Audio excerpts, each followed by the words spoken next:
ئینسان ئەبێ بەرز بێتەوە، چکەم بۆ بەرزیەکان لە ئاسمانن، بەهەش لە ئاسمانە، پەروەردگار لە ئاسمانە، عەرشی لە ئاسمانە. پێویستە ئینسان سەیری ئاسمان بکە، بڕوانێتە شتە گەورەکان، نەڕوانێتە بەردەسوپای خەڵکی. دوو ڕۆژی تر ئەم دینار و درهەم و دۆلارە تەنانەت ئەم لاشەیەی ئێمە لە ناو ئەو خۆڵەیە ئەڕزێ فەکەئەنەما لەم تەغنە بالئەمس، ئەڵێی ڕۆژێک نەبووە لە ناو ئەم زەویە ژیا بێت.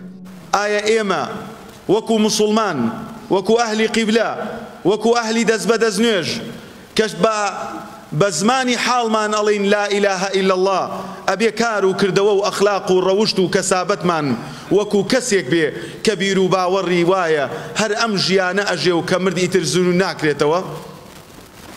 ئەفەحەسیبتم ئەنەما خەلەقناکم عەبەثا وأنكم إلينا لا ترجعون، وهستكن إيوة جاري تر ناقرينو بولاي إيما بدز بطالي ببي مالي ببي بارو بول ببي هيج هيزو دا صلاتك.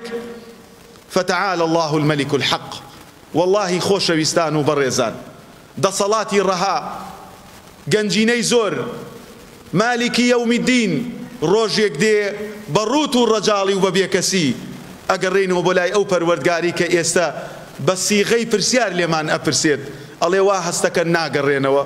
بەڵێ هەموو یەکێ لە ئێمە ڕۆژێک دێ کە ئەم دنیاە بەجێ ئێڵێ، بۆیە زۆر گرنگە زوو زوو محاسەبە لەگەڵ خۆمانە بکەین.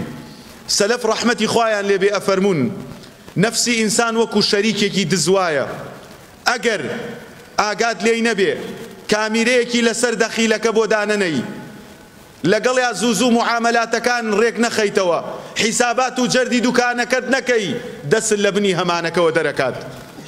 هەر کەسێ لە ئێمە نەفسمان وەکو شاگردێکی دزوایە، وەکو شەریکێکی دزوایە لەگەڵمانە. ئەگەر نەفسمان دەمەزەرد نەکەین، ئەگەر ڕۆژانە بە تەقوای خوا نەیترسێنین، بە مردن نەیترسێنین بەو ڕۆژەی وأنكم إلينا لا ترجعون، ڕۆژێک دێ ئەگەڕێنەوە، ئەو ڕۆژە ڕۆژی داماوی و هەژاریمانە، نەفسمان لە خشتەمان ئەبات. بۆیە خۆشەویستان پەروەردگارە فەرمێ کەلا والقمر والليل إذ أدبر والصبح إذا أسفر إنها لإحدى الكبر نذيرا للبشر لمن شاء منكم أن يتقدم أو يتأخر. خۆشەویستان ئەم ئیسلامە کە هاتووە بۆ ئێمە، پەروەردگار سوێن بەو شتانە ئەخوا کە دروستی کردووە، سوێن بە شەو، سوێن بە ڕۆژ، بە مانگ و ئەستێرەکان ئەخوا ئەفەرمێ ئێمە ئەم پەراوەمان ناردووە بۆ ئەوەی ئینسانەکان ئاگدار کاتەوە.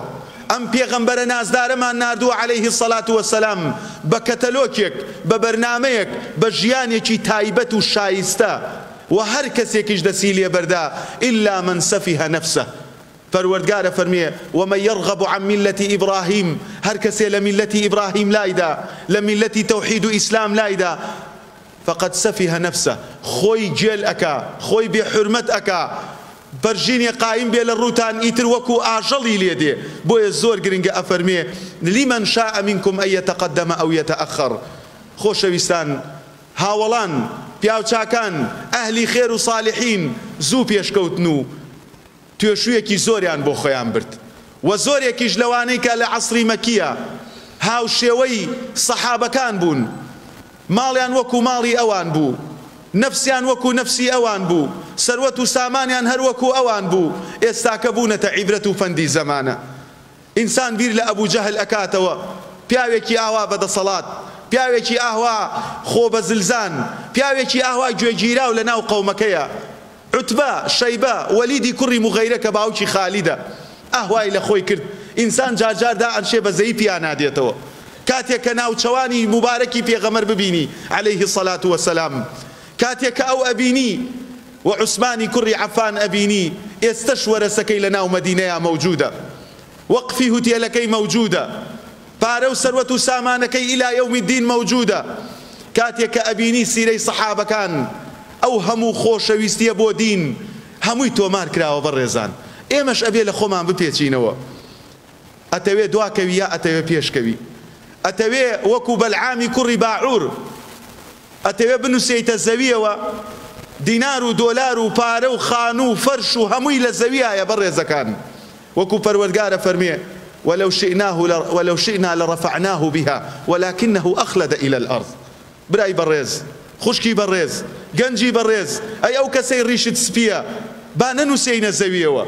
ئەم زەویەی کە خەڵک هەوڵی بۆ ئەدا بۆ پارچە زەویەک، ساڵانێک لە تەمەنت تەرخانەکەی بۆ قەتعەیە زەوی، ساڵانێک لە تەمەنت تەرخانەکەی بۆ ئەوەی ناوماڵێکی جوان بکڕی. منووسێ شتەکانی دنیاوە، من ناڵێم واز لە حەڵاڵ بێنین، ناڵێم تەرکی دنیا بکەین، ناڵێم بەڕووتی بگەڕێین، بەڵکو باشترین ماڵێک نعم المال الصالح لرجل الصالح، ماڵی چاک بەخوا قابلی پیاوی چاکە. زەکاتی مسلمانی ئەهلی قیبلە قابلی ئەهلی قیبلە و ئەهلی نوێژ و ئەهلی دەستنوێژە. بەڵام خۆشەویستان، ئینسان ئەبێ بەرز بێتەوە، چکەم بۆ بەرزیەکان لە ئاسمانن، بەهەش لە ئاسمانە، پەروەردگار لە ئاسمانە، عەرشی لە ئاسمانە. پێویستە ئینسان سەیری ئاسمان بکە، بڕوانێتە شتە گەورەکان، نەڕوانێتە بەردەسوپای خەڵکی. دوو ڕۆژی تر ئەم دینار و درهەم و دۆلارە، تەنانەت ئەم لاشەیەی ئێمە لە ناو ئەو خۆڵەیە ئەڕزێ فەکەئەنەما لەم تەغنە بالئەمس، ئەڵەی ڕۆژێک نەبووە لە ناو ئەم زەویە ژیا بێت.